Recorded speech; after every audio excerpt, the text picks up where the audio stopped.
Pozdravljeni. Torej, moje ime je Petra Županič, prihajam iz Srednje vzgojiteljske šole in gimnazije Ljubljana in bi vam rada predstavila, kaj smo počeli v okviru tega projekta pri urah jezikovnega izražanja otrok. Preden grem čisto na to, bi rada samo sebe umestila v enega od temeljnih pojmov te konference, to je staranje. In to bi rada predstavila z uganko, ki jo je ena od dijakinj izbrala pri svoji nalogi v zvezi s slikanicami, ki vam jih je predstavila že Tilka Jamnik. Izbrala je tole uganko: vsak bi bil rad, kadar pa je, pa ni rad. Odgovor je seveda star in meni sta oba dva dela te uganke zelo znana. Prvi: vsak bi bil rad zato, ker imam doma 3-letnika, ki zelo pogosto sprašuje, a sem jaz že odrasel.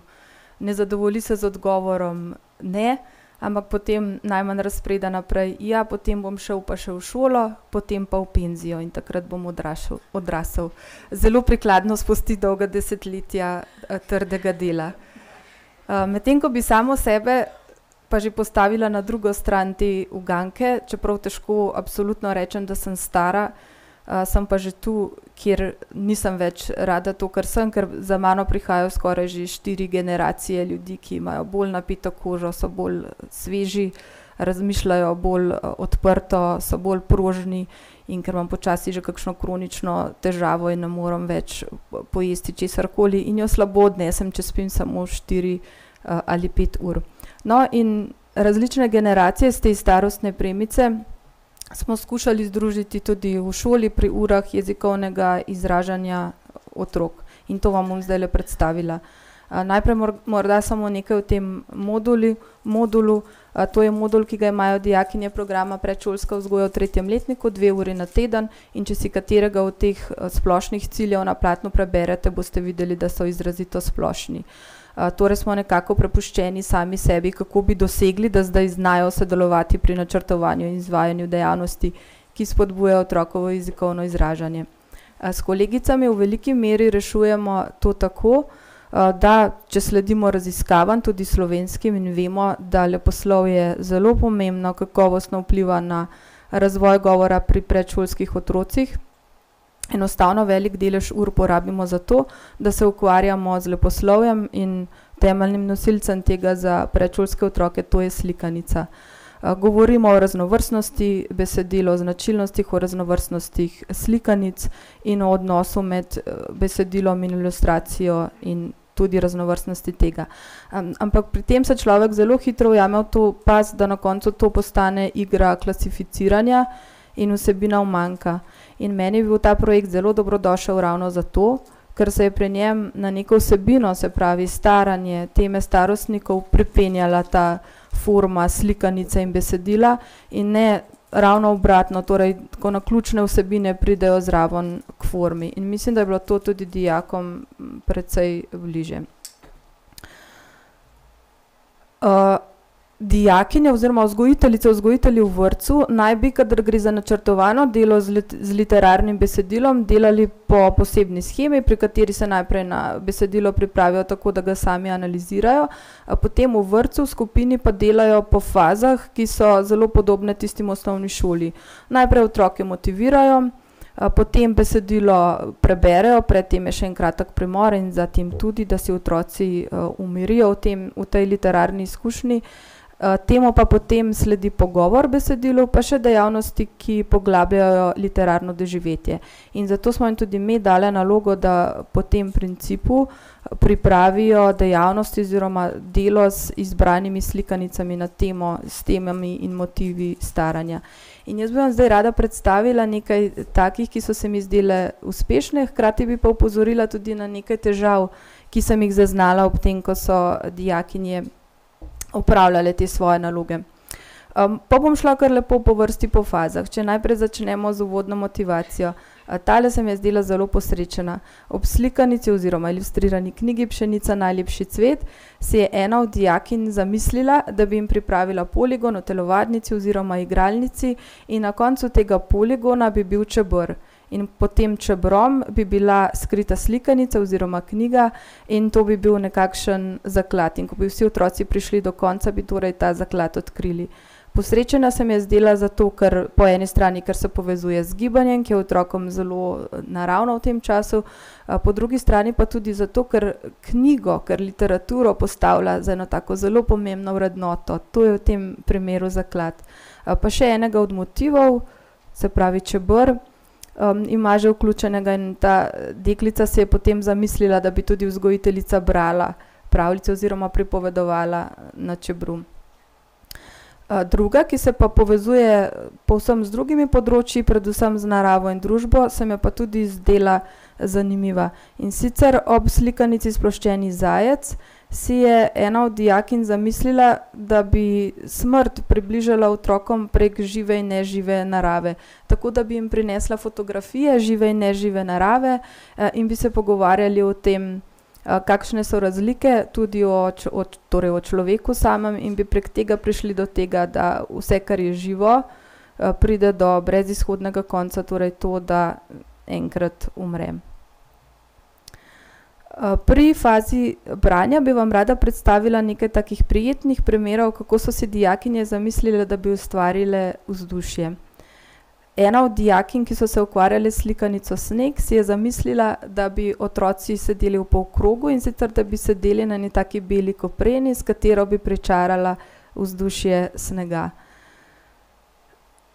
Druga dijakinja, ki se je ukvarjala s pšenico Najlepšim cvetom, bi približala vzdušje tako, da bi vsakemu od otrok dala klobuk in za klobuk zataknen pšenični klas.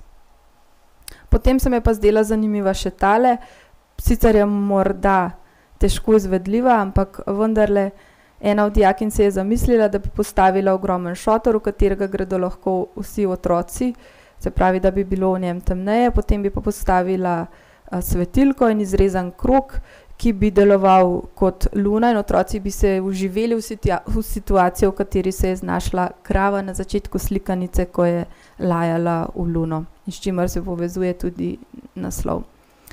Pri pogovoru v besedilu bi pa pravzaprav opozorila na nekaj, kar ni bilo tako zelo prijetno, in sicer, če si preberete tale vprašanja ob slikanici Sneg, torej vprašanja, ki si jih je dijakinja domislila, da bi vprašala otroke, kdo je bil prvi pripravljen za igro, kaj je moral samo storiti, preden sta z dedkom odšla v park, kam sta všla, ko sta bila oba pripravljena in kako se slikanica konča, verjetno zaznate, da so taka zelo faktografska. In pravzaprav tisto, s čimer smo se mi ukvarjali, s temo staranja, odnosa med generacijami, tisto to umanjka. In to je nekaj, pred čimer bi jih radi obvarovali, torej, da bi izrabljali ta besedila zgolj površinsko. Skrbi me pa tudi to, no, da jih pravzaprav mi s svojim zgledom navajamo na to, da se zgolj faktografsko usmerja na vsebino, ki je precej pomembnejša oziroma nosi v sebi dosti več. Med dejavnostmi za poglabljanje literarnega doživetja, torej tiste, ki sledijo pogovoru, niti ne nujno takoj po pogovoru, bi vam pa predstavila nekaj takih, ki so se navezovale res na odnose s starejšimi generacijami. Zelo prikupna se mi je zdela ideja dijakinje ob slikanici Babica moja pogosto pozabi, ki si je zamislila, da bi otroci posejali oziroma posadili rožo v lonček in da bi potem skupaj s svojimi starimi starši skušali skrbeti za to rastlino. Predstavljala si je, da bi tako otroci ugotovili, da tako kot rastlina, ki si ne more vedno pomagati sama, torej če ne živi zunaj, da tudi sami pomagajo starejšim, pa še gre za neko sodelovanje, ko bi si skupaj drug drugega, torej otroci in stari starši opominjali, da je za rožo potrebno skrbeti. Druga dijakinja si je v bistvu slikanici zamislila, da bi obiskali dom starejših občanov, na kar bi jih pripravila, tako da bi jim zapeli razne ljudske pesmi in že prej bi se tudi pogovarjali, o čem bi se lahko starejšimi pogovarjali. Predvsem si je predstavljala, da bi si tako izmenjali izkušnje življenja danes, nekoč, kaj je komu laže, so tudi starejši hodili v vrtec in podobno. Večkrat se je pa pojavila ideja prav ob tej slikanici, ki se ukvarja z demenco, ki se mi je zdela zelo primerna, in sicer dijakinje so si zamislile, da bi bodisi povabili stare starše v vrtec ali pa tudi tu v domu starejših občanov, da bi se igrali igro spomin. To se mi je zdela posebej posrečena navezava, ker je torej spomin eden temeljnih problemov demence. Ena od dijakinj se je pa recimo tudi zamislila, da bi za stare starše pripravili dramatizacijo slikanice, s katero se je ukvarjala. Na nekaj težav bi še opozorila, ki sem jih zaznala, pa se jih je pravzaprav deloma dotaknila tudi že Tilka Jamnik, to je branje ilustracij. Ugotovila sem, da je dijake treba učiti tudi branja ilustracij, ne samo branja besedila.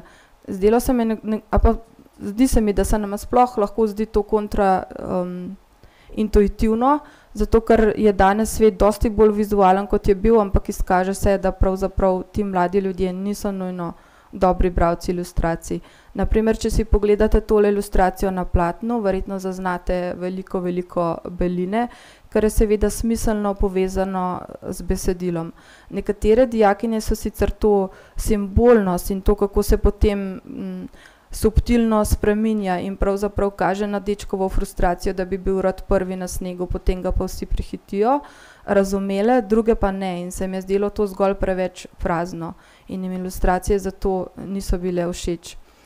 Zato se mi zdi, da je temu res treba posvečati več pozornosti. Najbolj me zaboli, ko kdo od dijakov reče, da bi se Damjan Stepančič pri svojih ilustracijah moral malo bolj potruditi. Sicer nekaj takega menda meni tudi Svetlana Makarovič, ampak tudi ona je hodila na srednjo vzgojiteljsko šolo in si res ne želim, da bi to postal en tak stereotip. Še ena druga stvar, ki se je izkazala v ilustracijah, je pa ta, da enostavno dobivamo občutek, da imajo dijakinje premalo stika s kakovostnimi slikanicami, mogoče res tudi takega bolj uzaveščenega, analitičnega. To se pa pokaže na koncu, ko same pripravljajo dejavnosti. Če si pogledate te ilustracije, ki jih je dijakinja izbrala za to, da bi sicer oblikovala eno tako smiselno nalogo, ko otroci v zaporedju lepijo motive, tako kot so se pojavili v slikanici, tudi ta se navezuje na Ascherjev sneg.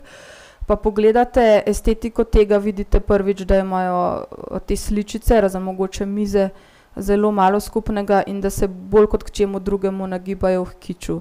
To je bila dijakinja, ki sicer lepo prepoznala simbolnost tega snega, ampak tukaj se pa izkaže, da tega okusa še ni. In tudi tu se mi zdi, da pravzaprav stik s kakovostnimi slikanicami naredi svoje.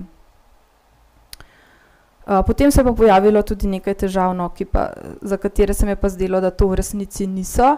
Opažam, da dijaki v tem obdobju, torej v srednji šoli, da so zelo realni in realistični in potem to projicirajo na otroke in predvidevajo več težav, kot na katere bi dejansko lahko naleteli.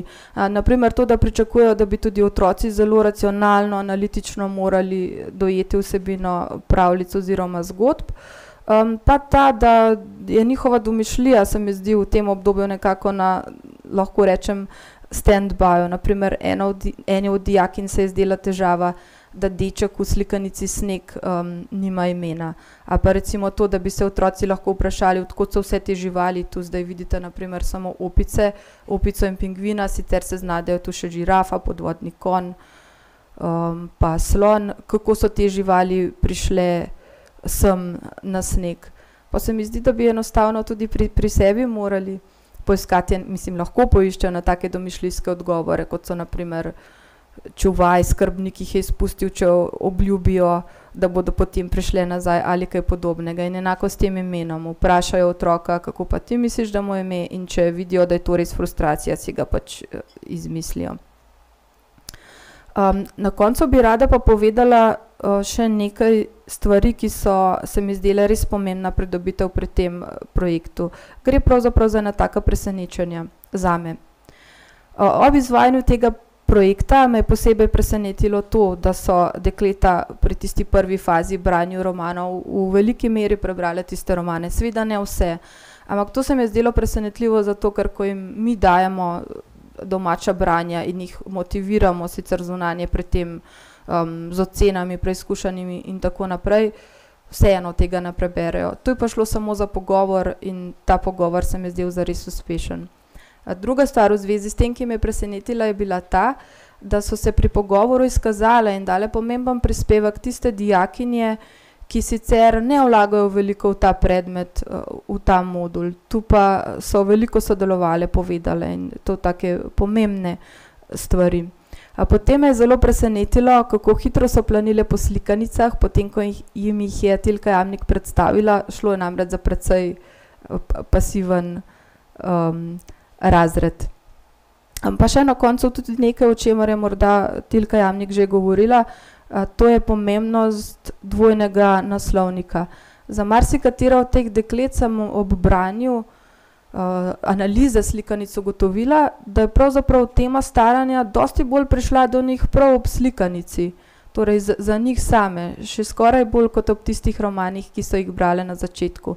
In se mi je ponovno potrdilo to, da slikanice vsaj dobre, najboljše kakovostne, neizpodbitno imajo dvojnega naslovnika in da jih ne gre ignorirati tudi pri starejših generacijah. Zaključila bi pa z enim spoznanjem, ki ga je ena od deklet, dijakinj, ubesedila ob slikanici o kravi, ki je lajala v luno in se tiče starosti, če smo že s tem začeli. In sicer pravi: če si star, še ne pomeni, da nisi za nobeno rabo, še vidno lahko uživaš in uresničuješ svoje cilje. Hvala.